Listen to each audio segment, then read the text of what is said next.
I'm Andrea Foot. Welcome to the Legal Change Agents podcast. Well, hello, everybody, and I'm delighted to welcome Robyna May, the CIO of McInnes Wilson, to our podcast here today. Welcome, Rabina.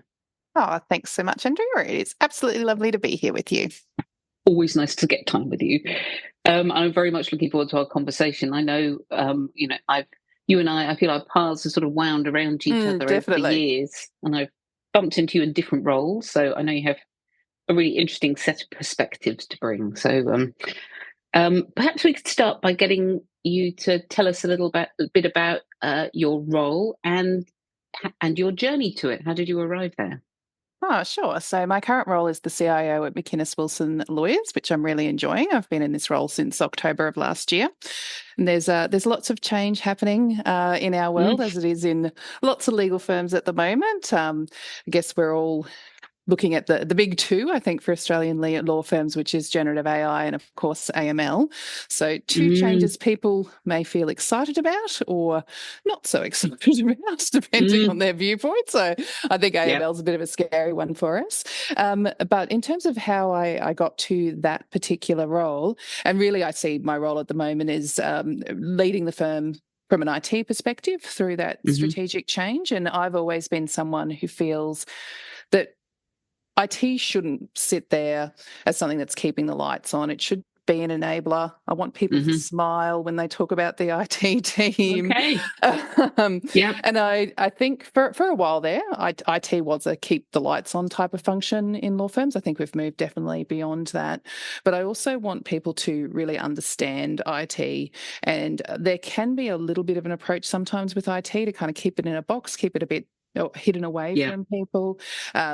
Kind of that gatekeeping approach, which that's not how I work. I want to make it accessible. I want to try and explain it in an accessible way to people.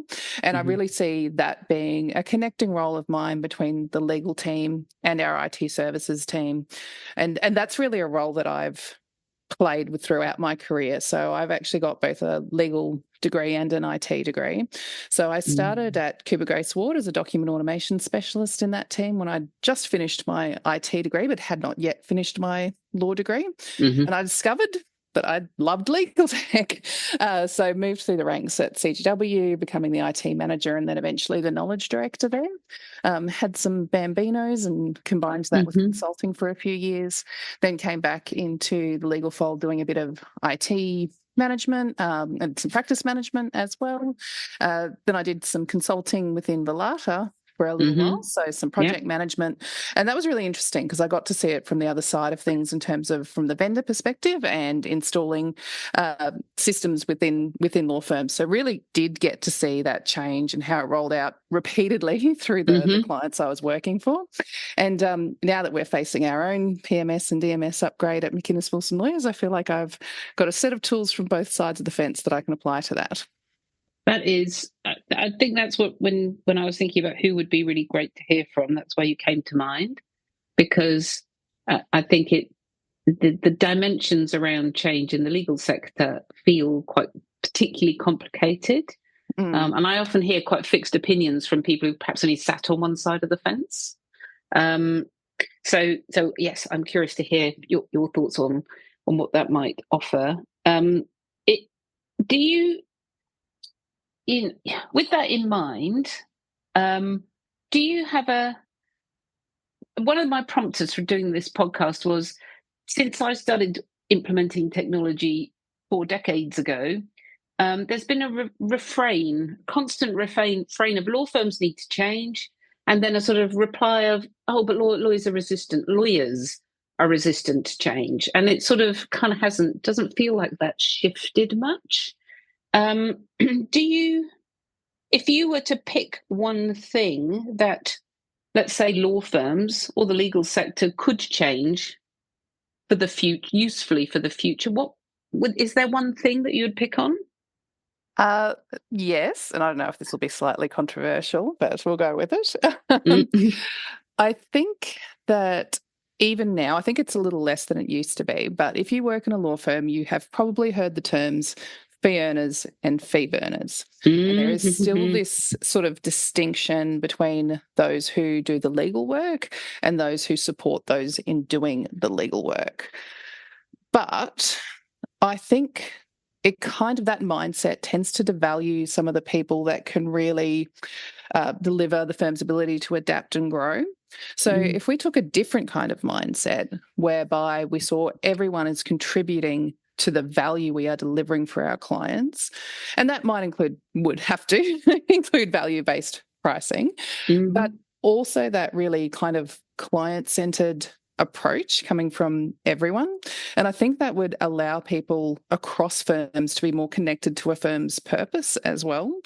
So I have actually experienced a little bit of this lately, and I think it's been somewhat accelerated by generative AI and everyone's interest in it. So there's a lot of clients that are coming to lawyers, obviously, for advice around generative AI and what policies and what boundaries and the frameworks people need to work within. But you also need to understand a little bit about the technology to be able to have that conversation in a meaningful way. So I have been brought into client discussions about AI, and I've found that really valuable, and it does add a lot more, I think, to your role when you do have that access more directly to clients. And I think if law firms could harness that, they would be able to realise a lot more value within their firms and discover a lot more hidden gems if everyone kind of worked together in that holistic way with the client at the forefront. And I do think we are going to have to start thinking a little more in that way as generative AI becomes more and more prevalent in the way we do our work, because it is going to be, I think, the thing that really does challenge the whole time-based model. So I feel like what has happened in law firms over the years has been, there's been a lot of predictions. All of us have read Richard Susskind's books from the time they came out, predicting all sorts of things, which really haven't come to pass. But what we have seen, I think, is we've seen law firms kind of diversify in the way that they provide services.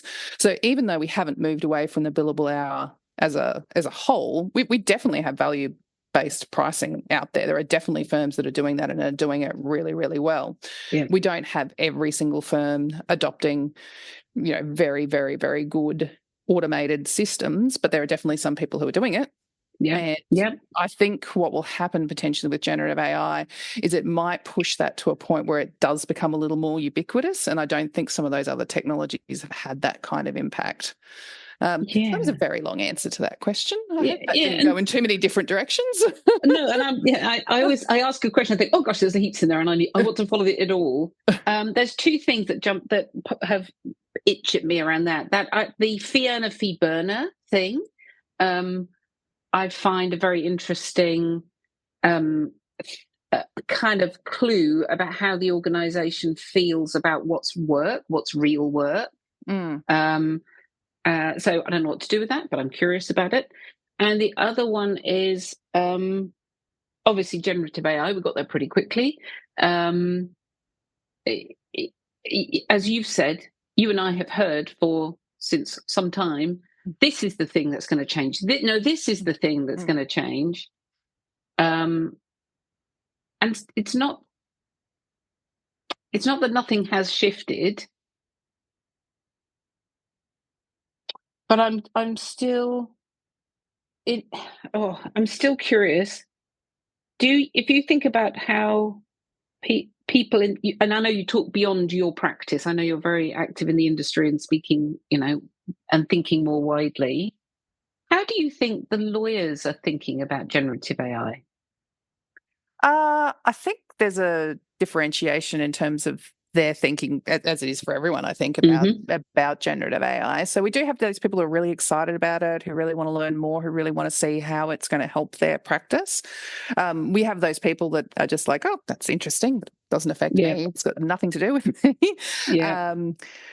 So I'm seeing it from both those sides. I think the people who potentially are a little more interested in this area and are keeping themselves abreast of it are probably a little more aware of the fact, and the reason that I actually think generative AI might be the thing that pushes us to a different kind of law firm is because this is a technology that's accessible not just to us as lawyers, it's accessible to everyone. So it's accessible to our clients, it's accessible to, both our private clients and to in-house counsel, and it will change the way that those people access legal services. And because it has the potential to change the model, I think that's where people do really need to think about it. And I think some of the lawyers are aware of that and are thinking about that. But I think probably the more common thoughts about it is, okay, well, how can I use this to speed up my workday? How can I use it to make myself more effective? I think the next line of thinking is going to come into, okay, if my client is going to summarize every piece of work that I give to them through AI and ask it legal questions, that's going to be their first point of call. They're going to put it through ChatGPT. They're going to interrogate the advice that I've given them. Maybe they're going to ask extra legal questions utilizing that as a context. What then is my role as a lawyer? What does that look like then? Yeah, I think that's something which has been really circulating in my mind, that, okay, so what the conversation of, I think if you talk about roles, often people are thinking about something like a job spec. But I think what you've put your finger on there is, yes, but what are we? What are we as a person, a lawyer, if what we were valued for is now kind of handled in a different way or perceived to be done in a different way? I tell you what just popped into my mind. It's doctors and Google. So I remember yonks ago reading an article about the concern of doctors that people will go to Google first.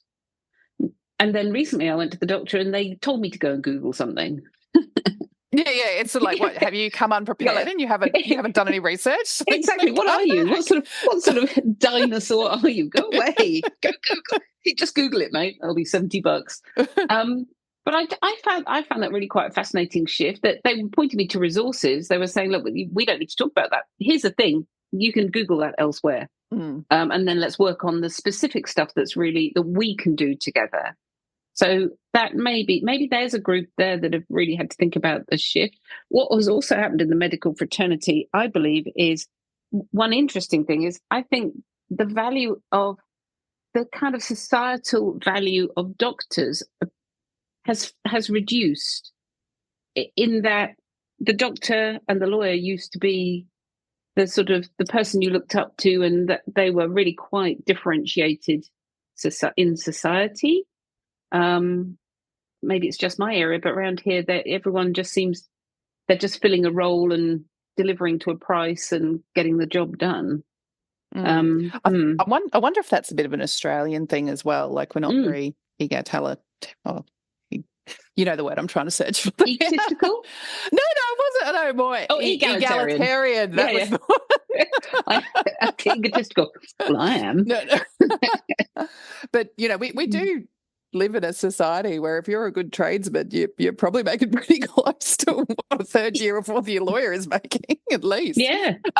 Even more. So, I think that we do have a kind of different perspective, because it's not really aligned with kind of the value that is given in terms of salary sometimes, in terms of, even how much you've put into your education, et cetera, et cetera. But I do think the way I tend to think about generative AI, and maybe this is hopeful, but I do think when we introduced a lot of technology into law firms, we also introduced a lot of busy work. People are constantly in emails, people are constantly... And so the portion of a lawyer's day that is spent really thinking critically about legal problems, that is really being dedicated to how can I best support my client, is probably comparatively reduced to what it was before technology really hit. And I do wonder if there's a role for generative AI to play in kind of cleaning up that busy work and potentially placing people like lawyers and doctors back into that really valued, trusted professional, because they are starting to move more into that cerebral framework that they used to work within, rather than this very kind of IT industrial age that we're in right now. Yeah. That definition of busy work's really fascinating. If I think about, so one of the classic, so talking about tech adoption, and, that must be part of your that must be in your mind. One of the classic issues I have heard since forever is one of the issues is lawyers are too busy. However, my suspicion is that fundamentally, at the core, and a lawyer identifies themselves. You're a good lawyer if you're a busy lawyer. So that's what you said about technology is really interesting, because it has generated something to help to feed that sense of busyness. It's a bit like when people talk about generative AI as freeing up time. And I think for those who are early adopters and who, we're not all necessarily on the same plane in terms of our use, it may be freeing up some of their time. It may, and that free up of time, what do you do with that? Do you go, oh, I've done what would have taken me 6 hours, I've done it in 4, I'll go for a walk and I'll go spend some time with my partner and I'll do something else? A lot of us won't choose that. A lot of us will just choose the work that keeps on coming. And the same thing will happen as generative AI becomes more of a platform, unfortunately, I think, because that's just what happens. If we had all decided, we're going to work at the same pace we did when it was letters rather than emails, then our days would look very different. But no one made that decision, and no one's going to, because we work in a capitalistic society. So everyone's going to take the opportunity to do more work. So there's that part of it too. Like I would hope that the type and the quality of the work sort of improves with generative AI taking some of that busy work away, but I think it'll still be busy.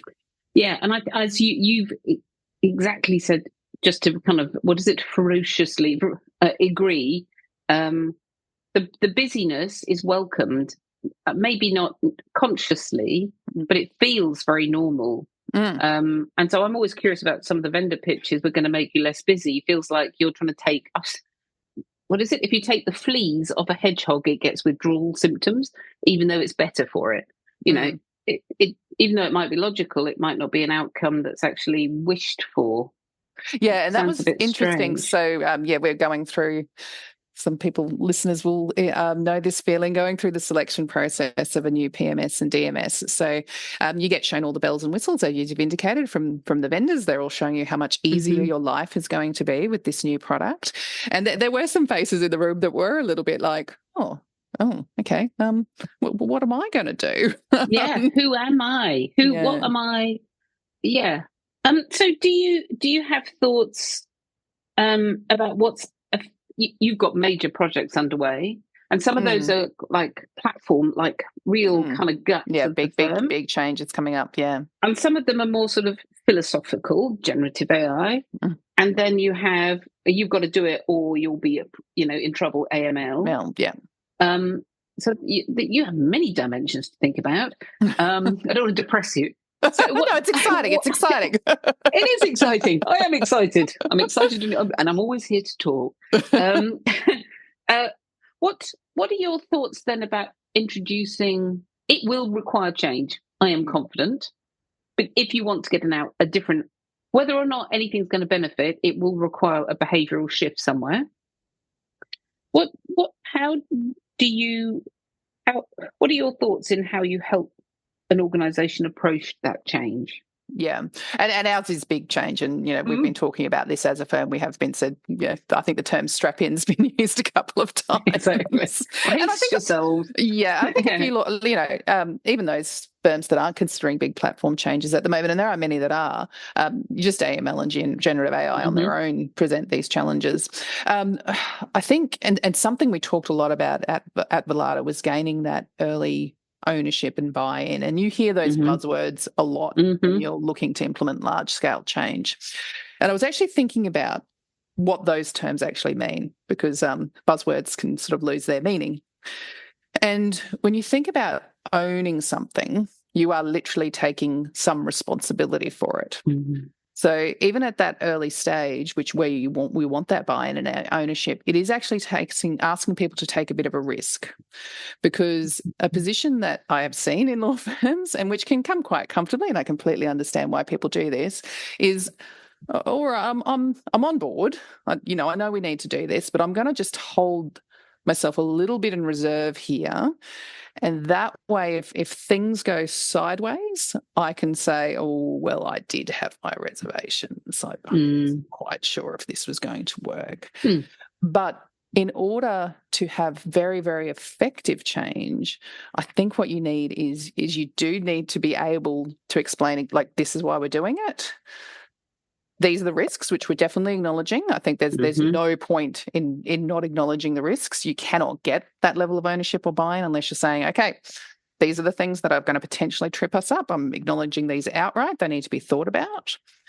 But once you've done that and you've gone through and people have settled on a decision and that decision has been made collaboratively, I think it's really important to remind people of that ownership and responsibility, because the things that make tech projects in particular fail generally isn't the tech. You've generally gone through a fair amount of assessment by that stage. You've ticked all the boxes. What can really upset the apple cart is people don't really understand what the impact of the change is really going to be on them. So that needs to be clearly articulated. If they feel like this thing is happening to me, I had no control over it, you didn't ask me, I didn't want it, that can be a problem. And the other problem, if you don't get that responsibility from the outset, is it can be white-anted, that little bit of, I don't know. I mean, I wish you luck, but I don't know. But if you can get everyone singing from the same song sheet, and this does require strong leadership at a number of levels throughout the firm and representatives throughout the firm, because people who are seen as leaders are different for different people in the firm, and you want to identify those people and make sure that they are 100% on board. And I think that's the recipe for as close as you can get to success. Yeah. Yep. No, they all sound like the dimensions. I was curious for a moment then and you've experienced life from the other side of the fence, from the people who are then tasked with helping a firm through that. Has that added any other sort of additional perspective to managing a process? An implementation process? Yeah, it's funny because when I first started at Valada, I came in with the kind of assumption that's like, oh, all law firms think they're different, but they're not really. Everyone is fundamentally the same. And then when you start implementing things from people, you're like, oh no, you actually are all quite different. There are these little nuances and things that are really, really different between firms. And you need to know what those are, because a lot of firms will come in with the assumption of, oh, vendor, you've worked with stacks of law firms. Yeah. You know what's best for me. Just let me know. Just whatever you did for the last guy, that'll be fine. And then if that's not really thought about in the context of your individual firm, it can really create some problems when it comes to actually using these new systems that you may not have thought about as to, well, how do we use these things? I think the other thing is it just reiterated the fact that it is a real good opportunity to have a look at your processes and understand why you are doing them. And a lot of the time what will happen is that a process will be in place because it's been informed by a legacy system, but everyone's now very, very comfortable with the way that works. And then just trying to take that and potentially squeeze it into a system that's not designed that way it's never going to be a happy experience for anyone. So you do need to manage the change, not just from your user interface perspective, but there's a bit of change management that happens way, way beforehand in terms of, okay, let's understand our processes, let's understand why we do them the way we do, and let's understand how they can more appropriately map to our new system. And I think just being on the other side gave me a bit more of a deeper appreciation of those things. Yeah. Yeah, no, I'm reminded of a client I worked with in Brisbane, and you're in Brisbane. Yes, yeah, Brisbane. Anyway, around you guys. And just the initial act of scoping the processes, they could almost not have done anything with technology. They would have had a benefit already. Yeah, 100%. So it just got them to step back and question the things they were doing. They're like, why are we doing that? So yes, that feels very practical. And for me, what, listening to you, what I'm reminded, occurs to me is anyone who's in a role in a law firm, in a similar role, would benefit from going and working on the supply side. Yeah. It's almost like as part of the process, you should have a couple of years of sitting on that other side, because you will learn so much. Oh, and the other side as well. Like, I think likewise, exactly. Coming into that vendor kind of space from a legal firm, like I did bring a lot to that, and clients did indicate that. They're like, oh yeah, okay, you get it because you've been there.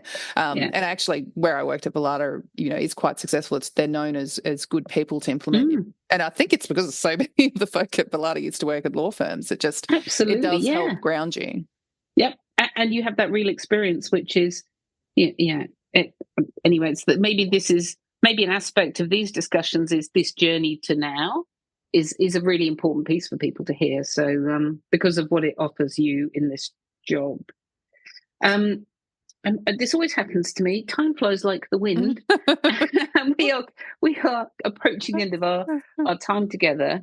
I'm always curious about not just the journey, but to the role. But is there? Do you have something? Is there something in your career, in your role, a person or an experience that really kind of created you as a change person? It's a change person, or a person who's minded to look at these things and take them on. Yeah, I think. I mean, I've never been a person who's afraid of change. Like, I think that's always just been part of my personality, and we do need to be mindful, I think, of that. It's being like tech people who generally are quite happy with change. We need to address the fact that not everyone's quite as happy as we are. Yep. But in terms of a person that I really think helped shape my career and who I am as a leader, and I guess that includes change, is so Janet Wilson came in at Cooper Grace Ward, and you'll know her as well because she's such a wonderful leader. And just to see the way that she really so values are something in a law firm that can feel a bit trite. But when we went through that process of redefining our values at Cooper Grace Ward, she lived them. She could roll them off her tongue. She would call out other people who weren't living them. If she did something herself that she felt was against those, she would call it out in a meeting. So she was just that epitome of, I'm going to do what I say. And I really think that does engender a level of trust in a person where people can demonstrate that they really are living by the values that they're espousing to everyone else. And I think that level of commitment to the thing that you've put out there is actually really important with change as well, because you can't get change without trust, and you can't get trust without that level of authenticity. So I'd say that's someone who's really helped. And as I think many in our area have done in the past, I've often thought to myself, what would Janet do in this situation? And then I had the most lovely experience where someone that I work with said to me, oh, you know what I did? I just thought, what would Rabina do in this situation? And my heart nearly exploded. I've done it. You're like, I've come full circle. I've done it. But that is wonderful. I coach, but one of my roles is coaching leaders. And there's a lot of writing about, technical stuff. But what you've just described, you can only live if you do what you say you're going to do, you don't pay lip service to it, then that builds trust. Yeah. And that requires hard work and concentration and effort and consistency and, so that's wonderful to hear. And I'm so glad you had your Rabina do moment. I think that is very beautiful. Rabina, thank you. You're a mine of experience. You're very, because you have all these dimensions. I think it makes you a very interesting kind of observer of the task that people talk about. Sort of, just in one breath, just change a system.